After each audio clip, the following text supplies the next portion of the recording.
Hello students, मेरा नाम सुनीता है और आपके अपने YouTube channel economics with Sunita पे आपका बहुत बहुत स्वागत है। जैसा कि आपको पता है कि हमने इकोनॉमिक्स के जितने भी भाग हैं, जैसे 11th क्लास के हो या फिर 12th क्लास के, तो हमने उन से रिलेटेड या फिर आपके सिलेबस से रिलेटेड जो क्लासेस है हमने शुरू किए हुए हैं। तो आज हम क्या करने वाले हैं, 11th क्लास का जो चैप्टर 3 है सांख्यिकी से रिलेटेड, उसको हम करने वाले हैं। इसका नाम है आंकड़ों का संकलन और इसकी जो विधियां हैं जैसे जनगणना और प्रतिदर्श विधि, तो इनको हम करने वाले हैं।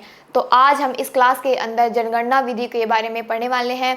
तो इससे पहले मैं आपको यही कहूँगी कि अगर आपने चैनल को सब्सक्राइब नहीं किया है तो चैनल को भी सब्सक्राइब कीजिए और साथ ही साथ वीडियो अच्छी लगे तो इसको लाइक कमेंट शेयर करना ना भूलें।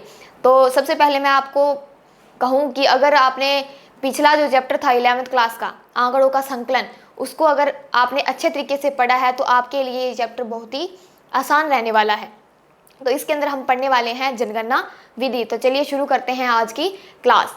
और इस चैप्टर के अंदर हम पढ़ने वाले हैं आंकड़ों का संकलन। अब आंकड़ों का संकलन तो आपने पिछली क्लास में पढ़ा था कि आंकड़ों का संकलन क्या होता है, आंकड़ों को इकट्ठा करना या फिर उनको नियंत्रण करना। तो इसके अंदर हम पढ़ने वाले हैं जनगणना विधि। अब जनगणना किससे होती है? जनसंख्या से करेंगे हम। हमारे देश के अंदर या हमारे भारत के अंदर जितनी जनसंख्या पाई जाती है उनकी क्या की जाती है, जनगणना की जाती है। जनगणना जैसे हाल ही में चल रही है, तो उसके अंदर किस किस चीज़ को लेकर एकत्रित आंकड़े किए जाते हैं, तो वो अपने क्या है, अपनी इच्छा अनुसार या अपने उद्देश्य के लिए क्या करते हैं, आंकड़े एकत्रित करते हैं। तो सबसे पहले हम पढ़ेंगे जनगणना विधि। जनगणना विधि होती क्या है? अब देखो, हमारा एक छोटा सा क्षेत्र है या फिर बड़ा क्षेत्र है, ठीक है। हमारा के जो क्षेत्र है वो निर्धारित होगा। जो हमारा क्षेत्र है उसके अंदर जब एक गणक या फिर एक अनुसंधानकर्ता क्या करेगा, उस क्षेत्र के अंदर जाता है और अपनी इच्छा के अनुसार या उस जनसंख्या से क्या करता है, आंकड़े या समग्र मांग है, जो भी उनकी इच्छा है या उनके उद्देश्य के लिए समग्र उद्देश्य है उनका, यानी कुल उद्देश्य क्या है, उसका मेन उद्देश्य क्या है, तो उसके बारे में वो क्या करेगा, अपने आंकड़े एकत्रित करेगा। तो ये होती है जनगणना विधि। जनगणना से नाम से आपको पता चल रहा होगा कि जन की गणना करना, जन के आंकड़े एकत्रित करना, जनना जो जनता है हमारी उसका। अब देखो, इसके अंदर क्या आते हैं, गुण आते हैं कुछ और इसके अंदर कुछ अवगुण आते हैं।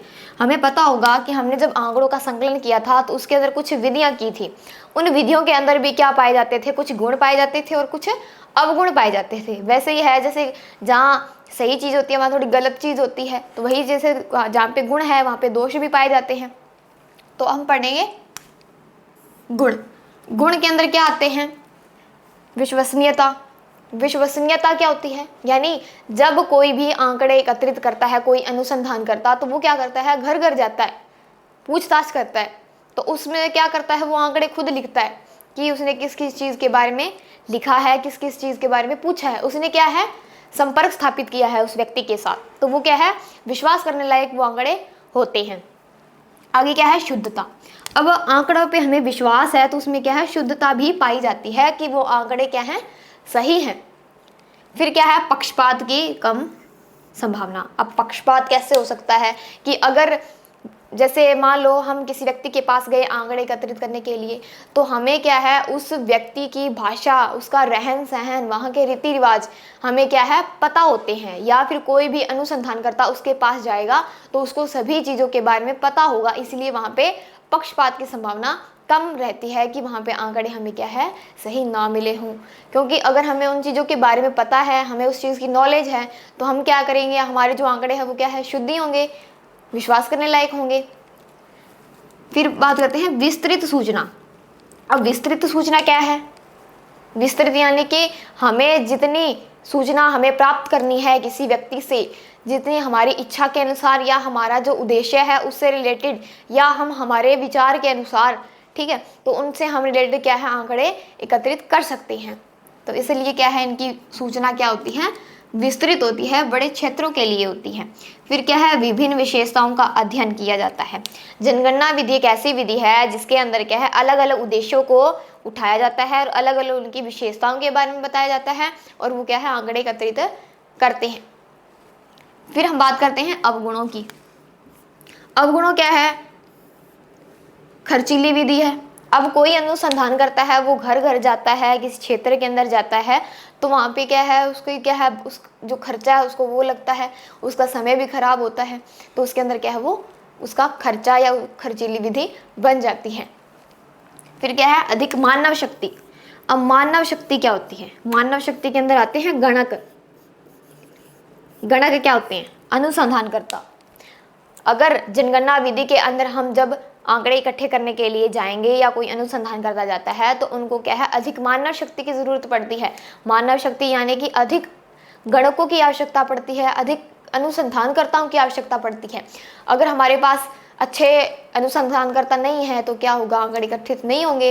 अगर कोई भी, जैसे हमें मान लो नॉर्मल सा, जैसे हम किसी भी व्यक्ति को पकड़ के लेके आए कि भाई आपको आंकड़े इकट्ठित करने हैं, तो वो नहीं कर पाएगा। उसको वहाँ के जैसे रीति रिवाज है, रहन सहन है, वहाँ की भाषा कौन सी बोली जाती है, तो उन सभी चीज़ों के बारे में अगर उसको नहीं पता होगा तो वो क्या है, हमारे आंकड़े क्या है, शुद्ध नहीं होंगे। इसीलिए क्या है, अधिक मानव शक्ति की ज़रूरत पड़ती है। अब तीसरा जो अवगुण है वो क्या है? अन्वेषण के संबंध में उपयुक्त नहीं है। अब ये जो विधि है, जनगणना विधि, ये क्या है कि जैसे हमारा अगर क्षेत्र विशाल है, बड़ा क्षेत्र है, तो वहाँ पे क्या है, हमारे जो सांख्यिकी समूह है उसके अंदर क्या है, ये जनगणना विधि उपयुक्त नहीं है, यानी कि वहाँ पे ये विधि लागू नहीं होती है। ये क्या है, सिर्फ अन्वेषण यानी हमारा जो क्षेत्र है, विस्तृत क्षेत्र है, सिर्फ वही लागू होती है। बड़े क्षेत्र के अंदर या बड़ा जो समूह है उसके अंदर ये लागू नहीं होती।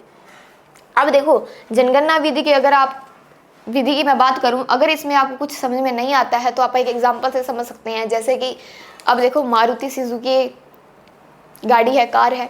अगर हम जनगणना विधि के अंदर जाते हैं, ठीक है, हमने क्या करना है, गाड़ी के बारे में जानना है। गाड़ी के सिर्फ एक विशेष भाग है, जैसे गाड़ी के रंग के बारे में हम क्या करेंगे, जो गाड़ी का रंग है, हमारी जनसंख्या के अंदर, हमारे भारत के अंदर जितनी गाड़ियां बेची गई हैं उनके अलग अलग उनके रंगों के बारे में हम जब आंकड़े एकत्रित करेंगे तो उसको हम क्या बोलेंगे, जनगणना विधि के द्वारा आंकड़े एकत्रित किए गए हैं। क्या है, तभी तो हमने पढ़ा विभिन्न विशेषताओं का अध्ययन किया जाता है। हमने सिर्फ क्या उठाया, गाड़ी का जो रंग है या जो कार का रंग है उसके बारे में हमने सिर्फ वो विषय चुना है और उसके बारे में हमने क्या है, आंकड़े एकत्रित किए हैं। तो इसी तरह से क्या है, जनगणना विधि के अंदर होता क्या है कि अलग अलग विषयों को, अलग अलग विशेषताओं के बारे में इसके अंदर बताया जाता है। तो आज के लिए हमने पढ़ा कि जनगणना विधि है, उसके गुण क्या है और उसके अवगुण क्या है। तो हम अगली क्लास के अंदर पढ़ने वाले हैं प्रतिदर्श विधि। तो मेरे साथ बने रहिए, तब तक के लिए बाय एंड थैंक यू।